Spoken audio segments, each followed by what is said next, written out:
Hey gente, estamos de vuelta aquí en un nuevo podcast de la Dosis Radio y hoy tenemos uno de los íconos más increíbles, brutales del metal mundial.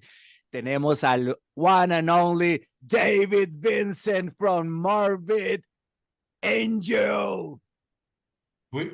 Season 2 is beginning. We're starting our season 2 podcast. David, thank you so much. I am Morbid Angel, the legend, Mount Rushmore death metal, no question about it. David, thank you so much for being with us today. We sincerely appreciate it, brother. My pleasure, man. I'm happy to speak to you guys and look forward to seeing you here pretty soon as well. Hell yeah. We have Nelson. ¿Cuándo es? El 4 de noviembre. Sí, es lo más importante para toda la gente que está viendo el podcast. Este 4 de noviembre en Pepper's Club vamos a tener I Am Morbid, con un show increíble con el 30 aniversario y lo trae Blackline. Awesome. David, thank you so much for doing this interview with us. We know that you're super busy. We really appreciate it. And so we're going to get started with some questions. Nelson, go ahead and kick it off. Ok, vamos primero. Acabamos de ver que acaba de terminar un festival en Alcatraz, el Metal Doctrine Morbid Fest en Europa, seguido de otro en Australia. ¿Cómo te fue en ese concierto? So we saw that you just completed a set of festivals in Europe. You did the Alcatraz Fest, Metal Doctrine, Morbid Fest, and then you did a couple shows in Australia. Then you did a festival in Illinois. How did all the touring go? Really well. You know, it's I'm actually humbled by the fact that, you know, some of the stuff that we did so many years ago is still relevant. In fact, this year, this is the 30th anniversary of Covenant. So it's like, you know, that's a lot of time. And a lot. The band sounds great. You know, people are real happy. They're real enthusiastic. The shows have just been, you know, going great. I couldn't ask for anything to be any better than it is. So, muy bien. Qué bueno, qué bueno. Looking forward to bringing this same, you know, circus down to South America again. Nice. Buenísimo, buenísimo. Ok, por ahí vimos que cuando tenías como 6 años escuchaste por primera vez a Black Sabbath y ahí realmente te enamoraste de esta música. ¿Cómo fue ese primer acercamiento de niño a la hora de escuchar el metal? ¿Qué te inspiró a ser músico? So we heard that when you were around 6 years old, you heard Black Sabbath for the first time and fell in love. I did. What was like the first? Do you remember? All right, so we have a few questions here. Do you remember the Black Sabbath? Was there a Black Sabbath track where you were like, wow, or was it just? Do you remember what album it was? Yeah. Was that the first thing that you remember listening to? What inspired you with music? Well, I mean, I listened to adult music when I was a kid. Because the kiddie music, you know, my grandmother bought me one of these little kiddie record players with some, you know, cartoony kind of songs and, you know, stuff that I probably, you know, God bless her. I mean, she probably thought it was age appropriate. That's not what I was interested in. But yes, I do remember the first, one of my friends who lived behind us, his brother was like 5 years older than him. And he had this great record collection. And I borrowed Black Sabbath Paranoid, and when I put on the song Electric Funeral, that just floored me. That was that changed my life. That song, that riff. Bueno. Yo creo que a todos, la verdad, porque a todos quedamos enamorados la primera vez que escuchamos a Black Sabbath. Yeah, like all of us, like the first time we ever heard Black Sabbath, especially like it was like, wow, what is this? Oh my God, this is amazing. That's awesome. Amazing. Okay. It's special. Sí. Ahora, ¿recuerdas ese primer momento entre niño o joven que tocaste y agarraste tu primer instrumento que tú dijiste, ok, vamos a ver qué se siente tocar el bajo, o fue una guitarra o fue batería? ¿Qué fue ese primer momento cuando tuviste un acercamiento a un instrumento? What was the first time that you remember picking up an instrument to make music? Well, I was taking piano lessons when I was 6 years old. Oh, wow. Wow. Prior to that, you know, I had family members, a cousin who had acoustic guitar, and anytime I was around, you know, he'd show me things, and I was eager to learn. So, you know, it's all good stuff, man. I mean, it's just I just feel like music is an indelible part of my life.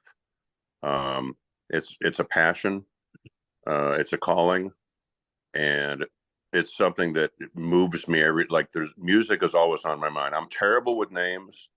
I forget, I meet people and it takes me meeting them about 10 times, to put their face to a name. Right. But I can tell you and probably sing note for note for you jingles from commercials when I was a little kid, because if it has to do with music, it somehow it attaches itself to my brain. I don't know. It's a blessing or a curse. I have no idea, but I live with it.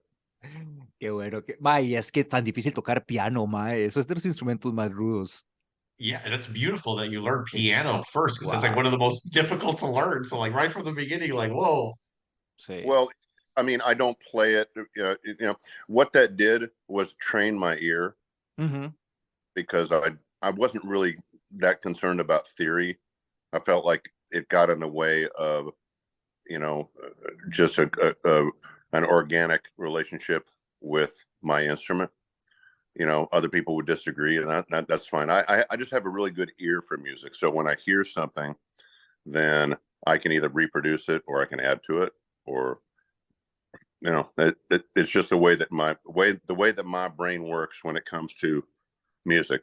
I listen to stuff and I either accompany it, or I play along with it, or I match it, and this is a daily thing. I don't even think about it. It just happens.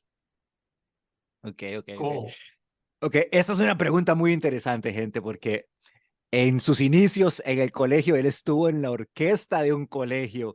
Entonces, fue como de las primeras cosas que estuvo haciendo, pero lo extraño es como uno dice, cómo David inició en el death metal tocando en un grupo desde el colegio. Pero la pregunta que realmente la gente debería hacerle a David es, ¿cómo creó él el death metal? Okay. So this leads on to what you were just saying, that we read about you always being guided by feel instead of theory. We saw that you played upright bass in an orchestral band in school. And so with that and the piano that we just learned, we're sure a lot of people ask you probably get asked almost daily, if not more, how you got into death metal, right? Question that should be asked to you is, how did you create death metal? Because it's still bands that were doing this, right? You actually did this like from scratch. So if you could please share with us how your inspirational creative process works. Well, I like heavy music. All right, it starts there. I like energy in the music.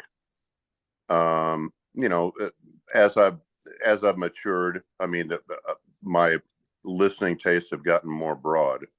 But at the time, so I was listening to, hardcore punk and heavy metal, and I loved the energy of the punk, and I liked the musicianship of the metal, and I was always trying to meet people to make music with that could see what I saw, and that was very difficult, because the metal guys, they listen to punk and they thought, oh, this is just a bunch of crap, and the punk guys, they had the energy, but they couldn't play.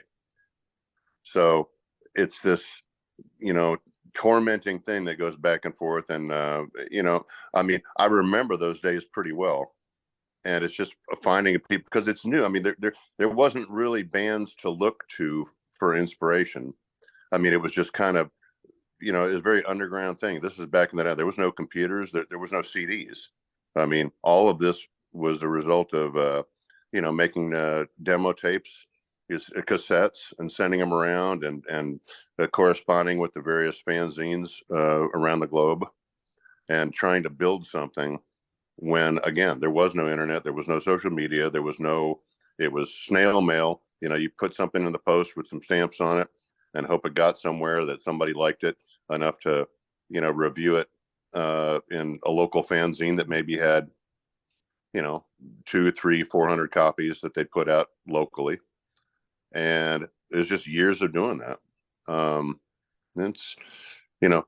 It's easier to get your message out today, but you also have a lot more people that are trying to get messages out. So you get, one way is harder. It's the long way and the slow way. The new way is there's a lot of traffic, if you know what I mean. A lot more congestion. Yes, it's true. Yeah. Sí, sí, muy bien, muy bien. Ok, entre todas las cosas que estuvimos leyendo, vimos que fuiste productor de Morbid Angel por ahí de 1986. ¿Cómo se dio ese contacto? So, from what we understood, you had done some production for Morbid Angel and then joined the band in 1986. How did that happen where you ended up joining the band? Well, boy, that's a long story.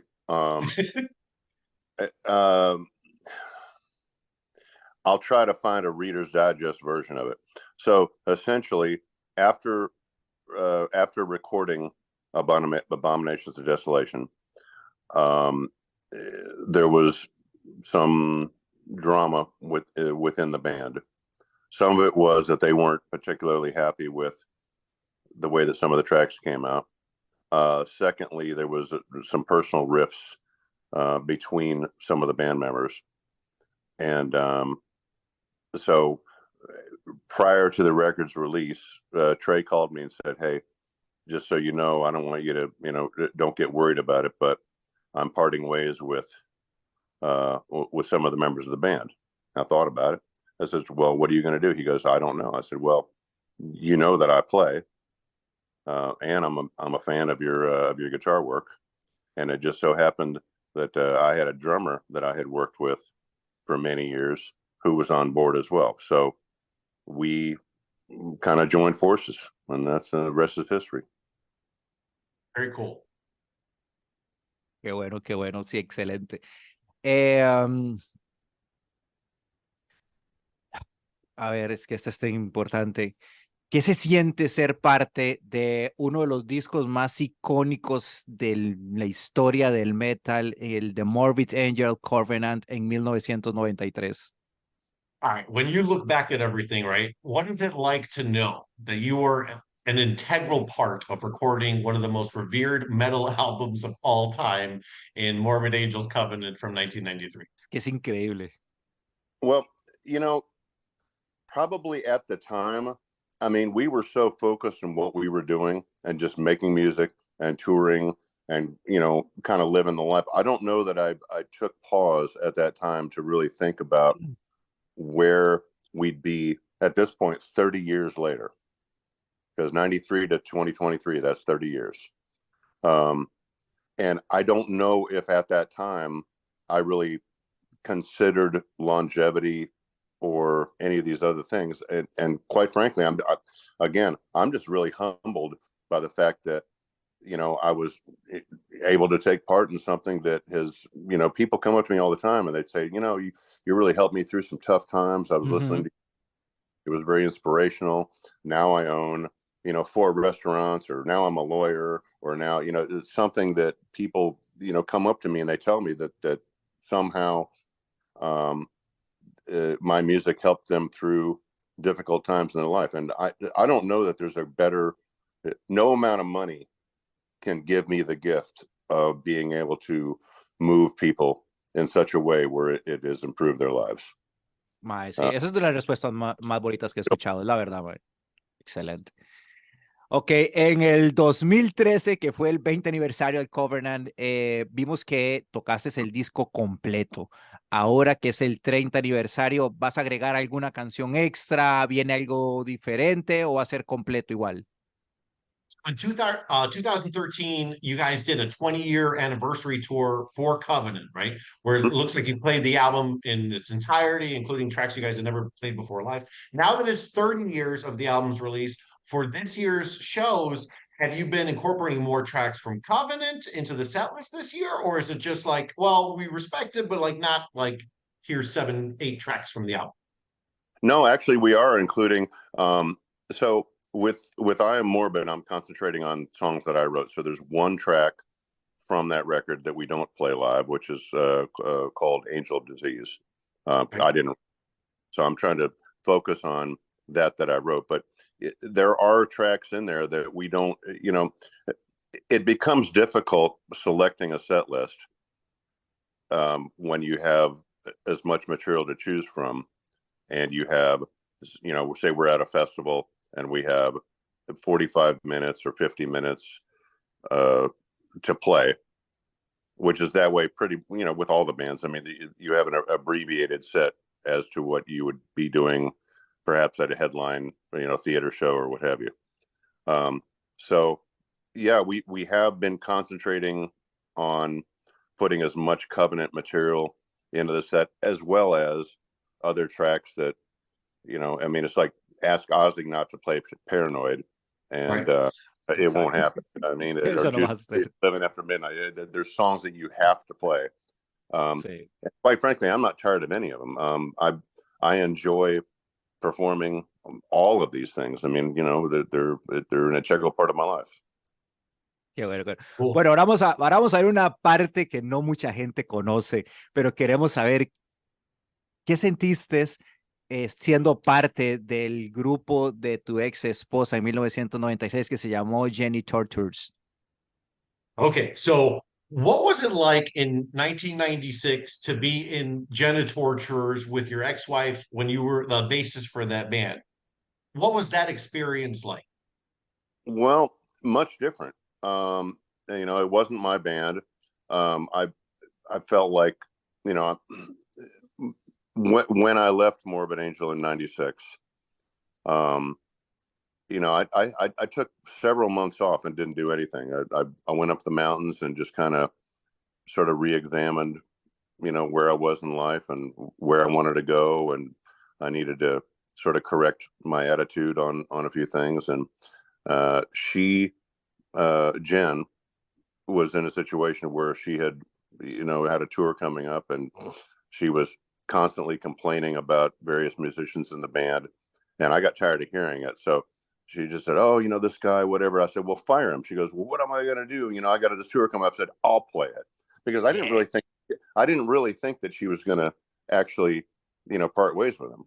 I thought it was just, people get upset about things and they say things, but they don't really mean them as sincerely as what they express. Well, I did say that I would play for you.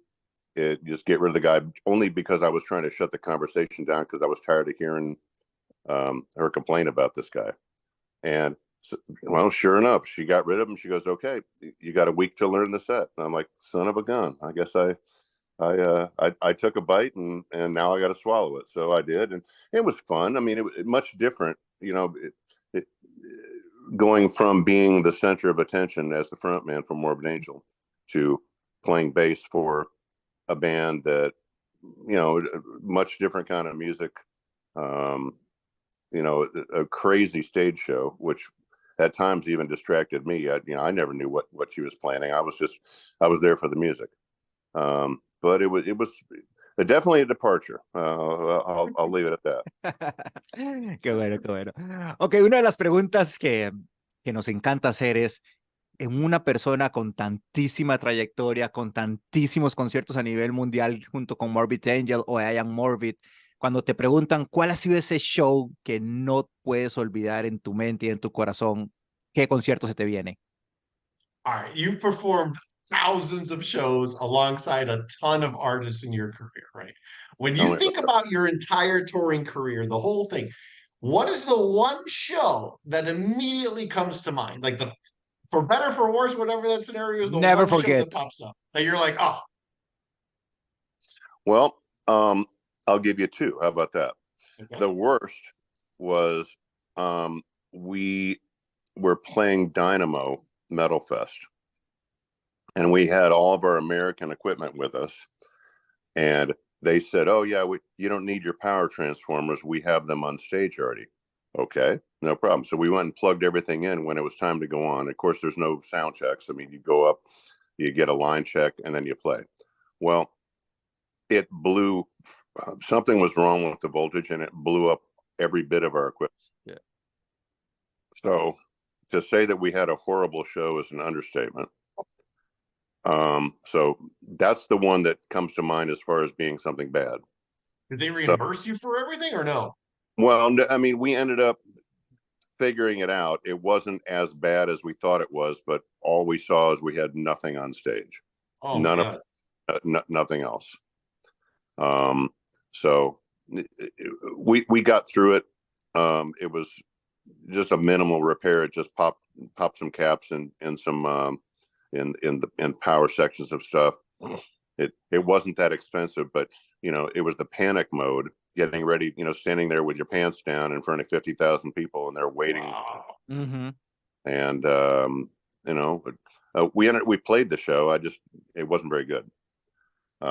So anyhow, that's the worst. And the best is we did a tour where we were opening for Black Sabbath and Motorhead, and the whole tour was great. Era la pregunta que seguía. That's the next question. Pero qué bueno, sí. De hecho, esa es la siguiente pregunta. ¿Qué? O sea, No, that's the next question. Yeah. Sí. Like, well, what were some of the highlights when you toured with Black Sabbath and Motorhead, in 1994? Wow. Well, so again, I'm not only a musician, but I'm also a music fan.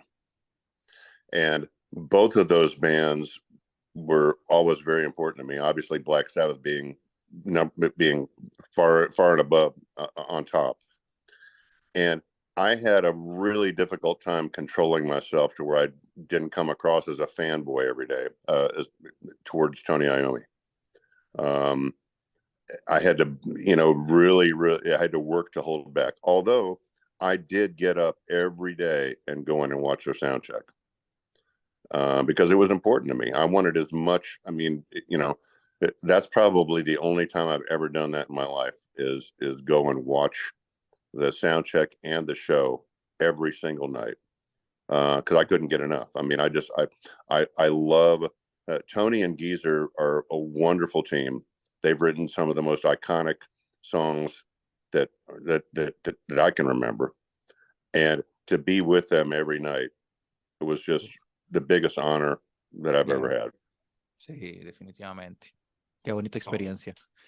Entre tantas cosas que has hecho en tu camino, ¿habrá alguna vez algún nuevo álbum de Terrorizer?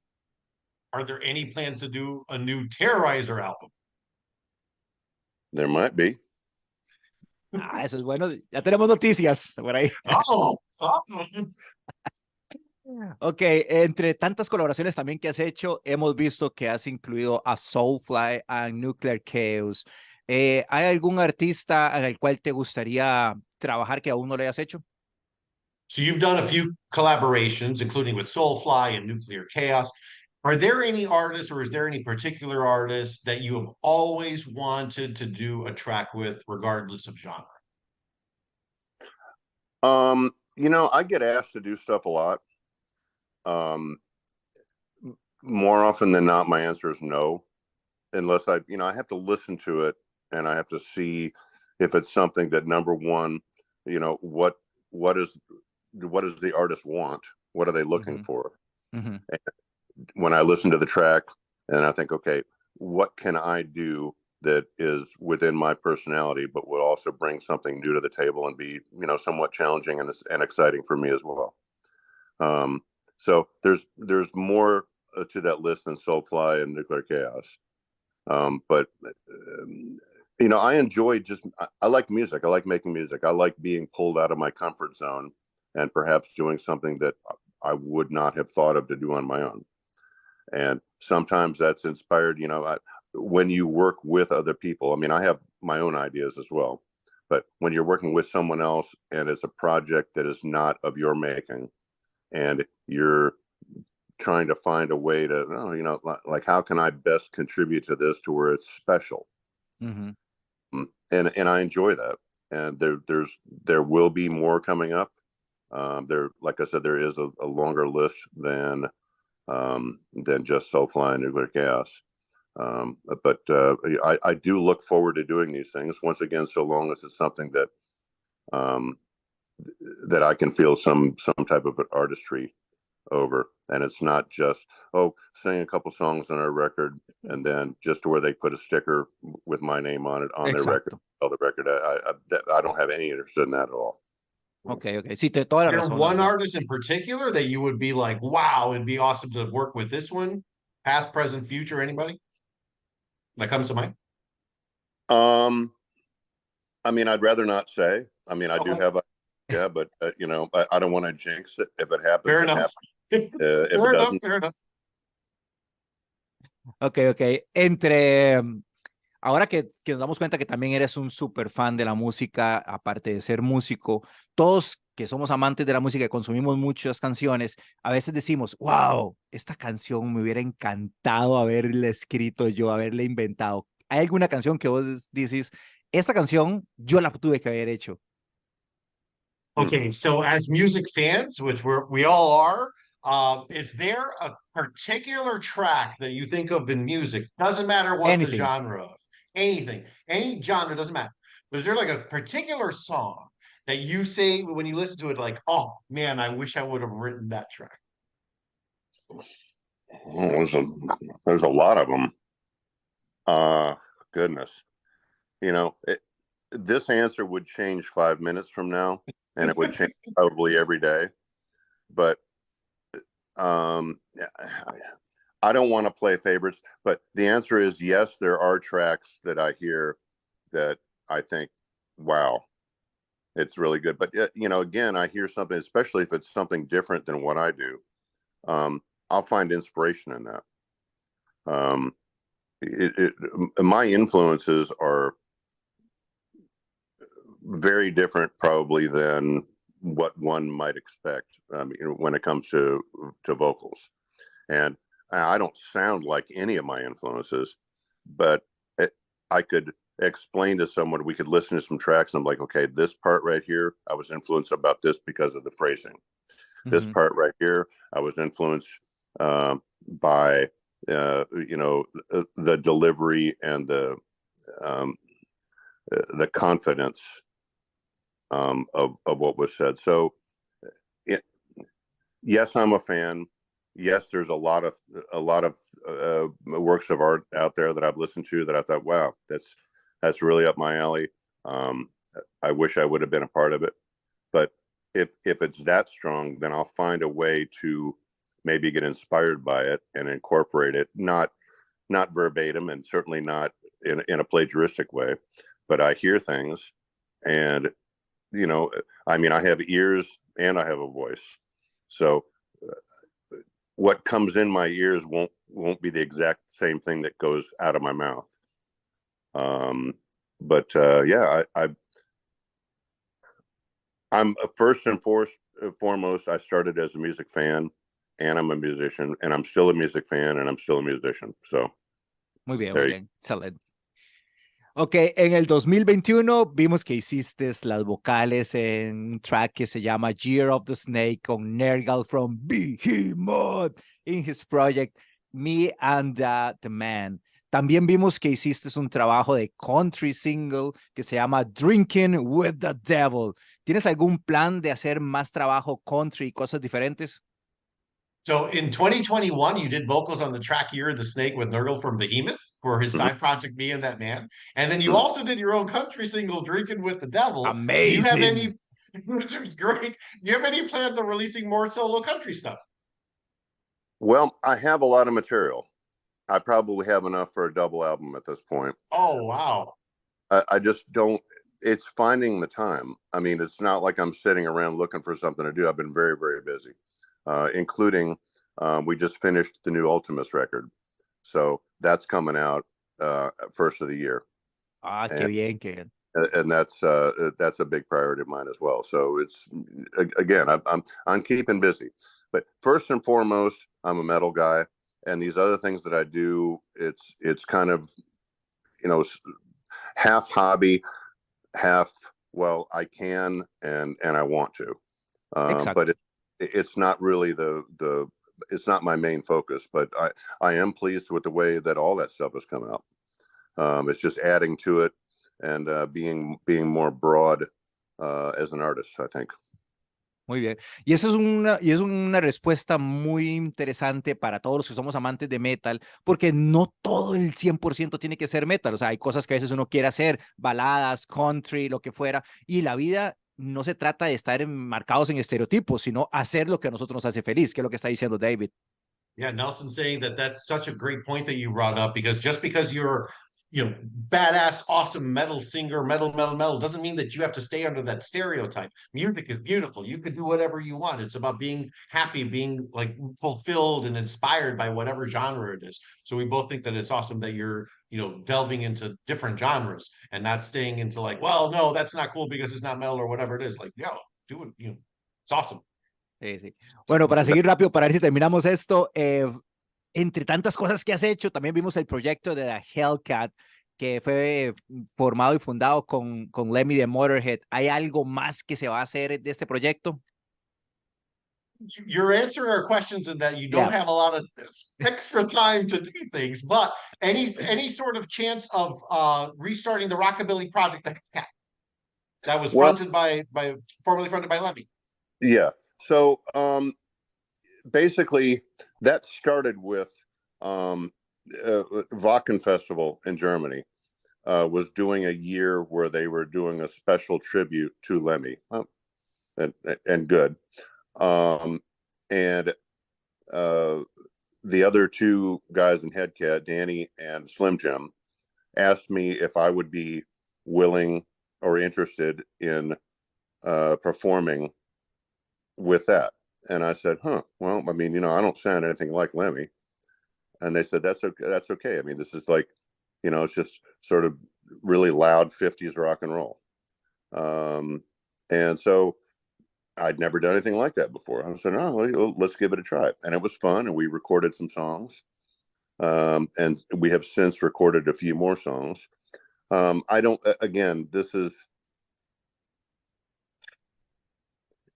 so busy and I need to it's important that I focus on the things that I ought to be focused on. But that's a lot of fun to play that kind of music. I enjoyed it. So I won't say no, because like I said, we do have some other tracks that we have recorded that we haven't done anything with yet, that are nasty. Yeah, we'll see what the future has, Okay. También vimos, ¿qué te impulsó a hacer la autobiografía I Am Morbid, 10 Lessons from Extreme Metal, Outlaw Country and the Power of Self-Determination en febrero del 2020? ¿Qué te impulsó a hacerlo? What prompted you to release your autobiography, I Am Morbid, 10 Lessons from Extreme Metal, Outlaw Country and the Power of Self-Determination in February of 2020? Well, I'm friends with this fellow who he was pretty much in charge of. He worked with Kerrang, he worked with Metal Hammer. He's a proper journalist, English fellow, and he had done a few other books with autobiographies and worked with different artists over the years. And we struck up a conversation one time, and he said, have you ever thought about, he goes, I look back on your interviews that you've done, and you're always talking about, oh yeah, you got this new record out and maybe something about the lyrics or whatever, but you never really talk about yourself. And I said, well, I'm kind of a private guy. I mean, I don't, what I think, what I do is, I do what I do. And he said, well, because I think that'd be a really interesting story if you, just talk about your life and what have you. So I thought about it, and we got started working on it. And it's interesting. There was one in particular publisher who was really interested in the book, and he read the manuscript, and they said, well, we want more dirt. I said, well, what do you mean? He said, more controversy, more things about the band or whatever, meaning they wanted it to get, dramatic and say bad things about other people. I said, well, this is my book and I'm not going to do that. That's not where I'm at. So they passed. They said, well, this is just not gritty enough or whatever. I said, listen, if it's my book and my story and it's about me, I'm going to tell my story the way that I'm going to tell my story, and you're not going to tell me how to tell my story. All right. So we ended up, I ended up with a smaller publisher, but I'm happier with the result than I would have had I been somehow convinced to include the stuff that I wasn't interested in including. So yeah, I mean, it's gone over well. It's sold quite a few copies. And the people who have read it said that they really enjoyed it. And I tell people, if you want to know who I am, if you read that Ahí book, lo vas a encontrar. You'll know me very well. Ok. Eso es importante, porque lo importante siempre en la vida es la transparencia, es la verdad. Eso es más importante que el dinero. Transparency is more important than anything else in this world. So that's awesome. Well, to me it is. I mean, that's who I am. No one will ever, when I say something, I mean it, unless I'm joking. But I'm a pretty transparent guy. I'm pretty honest. Muy bien. I hold honor and honesty at the forefront of everything I do. Muy bien, muy bien. Ya casi de las últimas preguntas. Yo creo que son de las cosas que más nos puede gustar a alguien que vivimos de la música, es poder hacer la voz en una caricatura. Y tú hiciste una voz en el 2017 en el carácter de Albert de Van Helsing Animated Horror Film Realm of the Dead. ¿Cómo fue que sucedió esto? Y si viene todavía algo en camino también para hacer alguna voz de un carácter. So a lot of metal singers love to be able to do animated characters, and you got to do the character Alberic Van Helsing in 2017 for the animated horror film Realm of the Dead. How did that come about? Have you done any other film voiceover work since then? Well, again, I mean, I wish I had more time. I wish I could clone myself. Sí. And one could stay home and be a good husband, and the other could go and do all this other nonsense, right? That was an interesting thing. The producer contacted me and asked me if I would be interested in doing this. So it wasn't just a voice. I wanted to do it right. So I flew to England, and we went in a proper studio and did it. And oh, wow. I wanted to get reaction from the director about what he was looking for to make sure that it was in line. And they were quite happy with the results. Yeah, it was fun. It was an interesting experience for me. I'd never done anything like that before. But I've done a few cameos in a few films here and there. Some of them, I mean, I don't want to say anything until it's being said by the director. But I do enjoy this. I enjoy all forms of expression. I like writing songs. I like performing songs. I like being on stage. I like being in the studio. I enjoy film. I just enjoy. That's just who I am. My life is guided by creativity. Muy bien, muy bien. Ok, otra de las cosas interesantes que descubrimos de David es que es un amante de los animales igual que nosotros y tiene una granja gigante llena de un montón de animales. Cuéntanos un poquito de qué es esa vida de granja, por así decirlo, lleno de animales. So we're huge, gigantic fans of animals. We do a lot of promotional work in Costa Rica for stray dogs and adoption of pets. We saw that you had a 1,500-acre free-range farm with a ton of animals. You want to share about that? Because that's a big thing for us down here. Well, a lot of this is just, I'm not interested in living in cities anymore. So this is deliberate. And yeah, we have cattle, we have horses, we have donkeys, and then obviously all the wild critters that are running around Texas, coyotes everywhere, rabbits, armadillos, possums, raccoons, all manner, and everything. Yeah, it's just, I mean, we live. All of my neighbors have 4 legs. So, qué bueno, qué bueno. Yo creo que ese es el momento donde uno encuentra la paz, ¿verdad? Es la felicidad realmente. Yeah, that's a peaceful place to be. So that's what, it seems it's way more peaceful to be in a farm than it is to be in the city. Well, okay, ahora sigo. I figure, I mean, when I'm on tour, it's always in cities, so I have my share of that as well. But when I get home, it's nice to balance. be home and away from all of it. Exacto, exacto. Ok, ahora sí vamos con las últimas preguntas y vamos por la parte un poco más personal. Tú que has visitado tantos países en este planeta hermoso, ¿hay algún lugar donde tú has ido que tú dices, ahí tengo que regresar, me encantó, me gustó mucho, aparte de Costa Rica? So you've traveled all over the planet. You've seen so many different countries and so many different cities. Is there what out of everywhere that you've gone, was there a place that you went to that you were just, oh my goodness, like just wow, this is more amazing than I could have imagined? Well, there's a lot of places like that, and this is what I enjoy about the fact that I've been fortunate enough to travel around and see things, is because I can make up my own mind about stuff rather than just sort of listening to what the television may tell you about this place or that place or the other place. I do remember the last time I was in Costa Rica. We did, I think, I don't know what you call it. Do you know what zip lining is? Of course. I can't do it. I'm too big, but yes, we're familiar. Okay. Well, I had probably the quintessential zip line experience last time I was in Costa Rica, and it was absolutely beautiful. Nice. I had, I'm so glad that I did it. It's so easy when you're on tour, you get tired, you just want to you have a day off, and all you just catch up on sleep.